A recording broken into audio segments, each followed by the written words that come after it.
मी हरीश विजयकुमार दंडले. आज पाहता आपण TP न्यूजच्या माध्यमातून आज आपण 3 हत्ती चौक धनकवडी या ठिकाणी जमलो आहोत. या ठिकाणी स्वामी विवेकानंद ज्ञानपीठ संस्था या संस्थेचा जो वार्षिक यांचा कार्यक्रम असतो, या कार्यक्रमानिमित्त आज यांनी सार्वजनिक शिबिराचे आरोग्य शिबिराचे आयोजन केले आहे.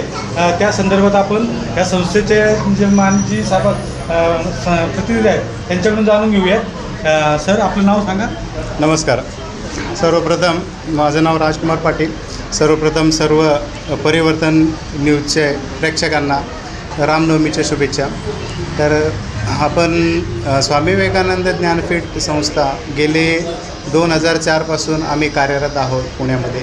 तर पुण्यामध्ये कार्य करत असताना शैक्षणिक, आरोग्य, शेतीपूरक मार्गदर्शन, महिला सशक्तीकरण व इतर सामाजिक उपक्रम आम्ही राबवतो आहे. यामध्ये आज रामनवमीच्या निमित्ताने आरोग्य शिबिर, जे मोफत आरोग्य शिबिर आम्ही आयोजित केलेलं आहोत. याचा मागचा उद्देश असा होता की समाजामधले जे वंचित घटक आहे, जे गोरगरीब लोक आहेत, यांना आरोग्याविषयी पूरक सुविधा मिळत नाही. काही लोक याच्यापासून वंचित आहेत. त्यामुळे आम्ही या लोकांना एक सुविधा उपलब्ध करून द्यावं असं आमची इच्छा झाली सर्व आमचे सभासदांची. तर त्याचे नियोजन करून आम्ही यामध्ये आज रामनवमीच्या औचित्य साधून रामनवमीच्या दिवशी आपण सर्वांना आरोग्य शिबिरामध्ये भाग घ्या असं आम्ही सांगून आरोग्य शिबिरामध्ये आम्ही सर्वांना सेवा देण्याचा विचार केला.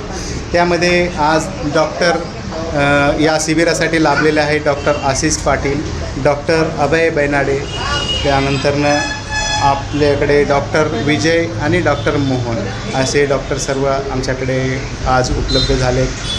त्यांनी खूप मोलाचा वेळ देऊन आज आमच्या संस्थेमध्ये सहभाग घेतलेला आहे. डॉक्टर आशिष पाटील. माझं हॉस्पिटल किरकेटवाडी इथे सिंहगड रोडला आहे. स्वामी विवेकानंद ज्ञानपीठ संस्था पुणे ह्यांनी आज इथे मला आमंत्रित केल्याबद्दल मी त्यांचा फार आभारी आहे. कारण आम्ही पैसे तर रोजच कमवतो, पेशंट पण रोजच पाहतो, पण ती खुशी नसते त्याच्यामध्ये. पण इथे येऊन जे गोरगरिबांची सेवा करण्याचा जो आम्हाला एक मौका भेटला, किंवा इथे जे पेशंट आम्ही पाहिलेत आजच्या दिवसामध्ये, त्याचं सॅटिस्फॅक्शन जे आहे ते खूप चांगलं होतं. त्यामुळे आम्ही त्यांचा धन्यवाद करतो मनापासून. धन्यवाद.